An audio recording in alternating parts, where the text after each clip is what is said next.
ఎందుకు ఇంట్రెస్ట్ లేదు వాక్యం మీద? కొంతమంది అంటారు, అన్న నేను 15 అధ్యాయాలు పర్ డే చదువుతున్నాను. What is the use? నేను ఎవడు చదవమన్నాడు? చదువు ధ్యానించింది ఏది? దివారాత్రము దానిని ధ్యానించడం అవసరం.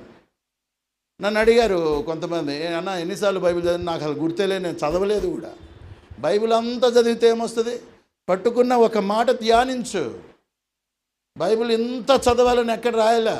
ఇట్స్ అన్ ఎక్స్ట్రా క్రెడెన్షియల్, మానవ మేధా సంపద. నువ్వు ఒక్కసారి కూడా చదవబాక. కానీ వాడు చనిపోయినప్పుడు, లాజర్ చనిపోయినప్పుడు దేవదూతలు వచ్చారు. వాడు ఎన్నిసార్లు చదివి ఉంటాడు? గిడియన్స్ బైబిల్ కూడా ఉండదు. We are not in competition, we have to examine our self.